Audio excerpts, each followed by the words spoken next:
Hey guys, welcome to the Liberal Hive Mind. We got another leftist meltdown to get into. You know, it's funny because you'd think these sort of unhinged, emotional, partisan breakdowns would only really exist on platforms like TikTok. Young kids caught up in a narrative, you know, it is what it is. The orange man's Hitler or something. Cue the meltdown, you know, we get it. The context surrounding that whole situation makes sense, but what doesn't make sense is to essentially see that same kind of behavior in the news media. Always with the hyper-partisan, dramatic theatrics.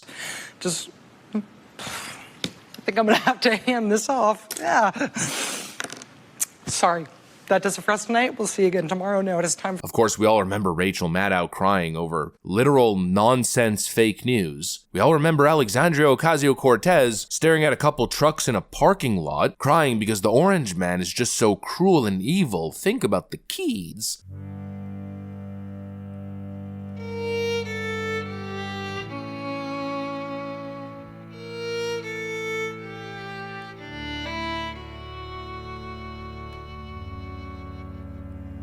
It's the same behavior, the same kind of thing that you see on TikTok, just a little bit elevated, higher production value, you know, a little more sophisticated. Well, sometimes it's sophisticated, and sometimes it's just an unhinged meltdown, again, like Rachel Maddow on MSNBC, but this time it's Nicole Wallace. Donald Trump continues to collect W after W, and they simply can't handle it. The TikTok activist is the same person delivering you the news, the supposed neutral news, on major TV outlets. Let me show you guys exactly what's going on. We got some stuff to get into, so let's roll the tape. All right, folks, so let's take a look. It seems as though Nicole Wallace might be a little triggered. So, you know, it's time to do something different. Like, we're not going to have this conversation again. I have come on the air with breaking news about requests for gag orders because of threats for judges and their kids more times than I could count today before I got ready. And Judge Ludig, I think it's time, I don't know who has to write the banners at the bottom of my show. I'm sorry in advance. But Donald Trump broke the rule of law. And we should cover a broken judiciary in this country. Donald Trump managed to delay every federal criminal trial based on facts that he barely denies. Donald Trump managed to enlist the Supreme Court in a delay process, the highest court in the land.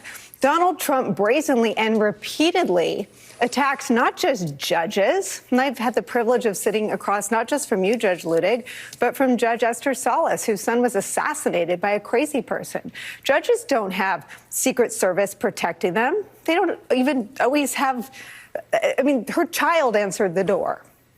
What are we going to do different? Because Donald Trump sure as hell isn't changing.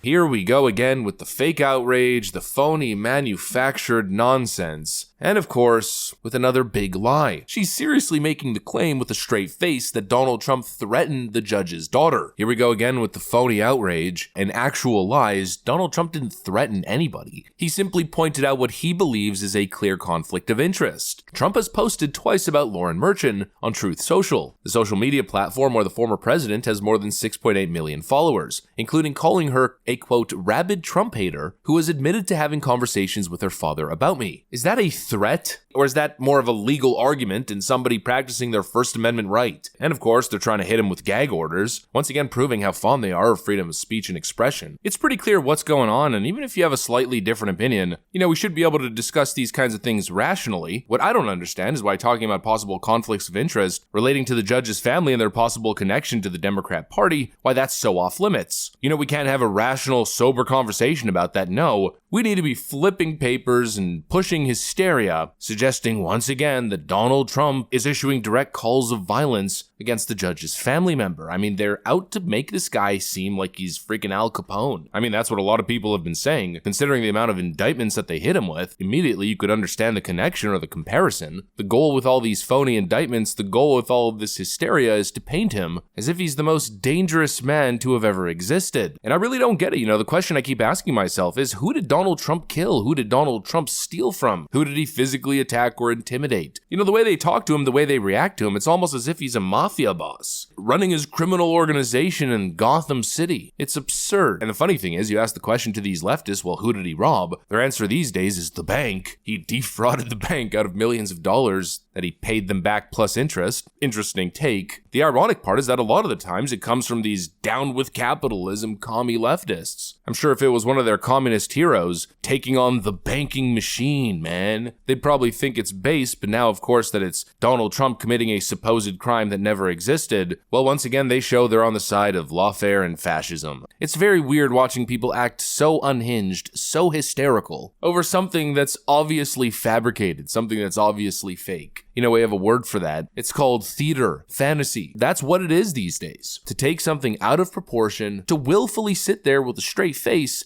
and put an act on, to pretend to cry, to throw a tantrum, an emotional protest on air to something that's supposedly so egregious, while knowing that this supposed horrible controversy and this horrible thing that the president did never even happened. It's the repeat cycle. I mean, that's how you know that we're in election season. First it was the bloodbath hoax, and now I guess it's the Mafia Don courtroom threat hoax. You know, it's the never-ending cycle of American media theater. I guess let's call this Act 2 of the 2024 election. It started off with Donald Trump's gonna go down, he won't be the candidate, he won't even be on the ballot, he committed insurrection, he's facing 91 indictments. So I guess we went through Act 1 in the courtrooms. Nothing came of that, and so now it's Act 2. Democrat desperation hits. I guess we're in the season of the hoaxes, the season of Trump hysteria nonsense, and Democrats now crying that Donald Trump is so lucky. Oh, he's so lucky. Bill Maher said it the other day. No, he actually just got this guy is the luckiest guy in the world, but Trump Social,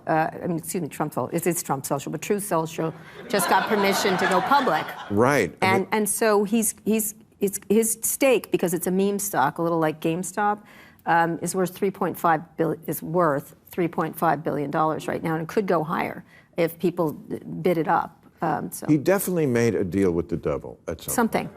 Because he always lucks out on everything. Yeah. That's the new talking point. I think Jessica Tarlov on Fox News said it as well. Listen, I have always said this.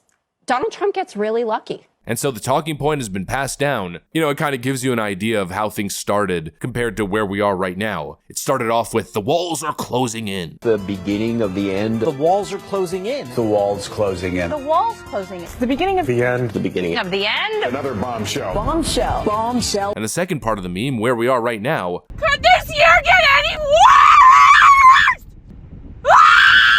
A bunch of crying fascist liberals. How can he keep getting away with it? He's so lucky. He's not lucky. It's called due process. The system works that way, so innocent people can't be legally railroaded. I don't know, pretty soon I feel like we're going to be hearing that the Russians are interfering in the legal system to get Donald Trump off the hook. I guess that's Act 3, Phase 3, kooky conspiracy theories. Let's see where this whole thing goes. Another media meltdown to add to the historic records. That's what I got for you guys on this one. Thanks for watching, and I'll see you on the next one.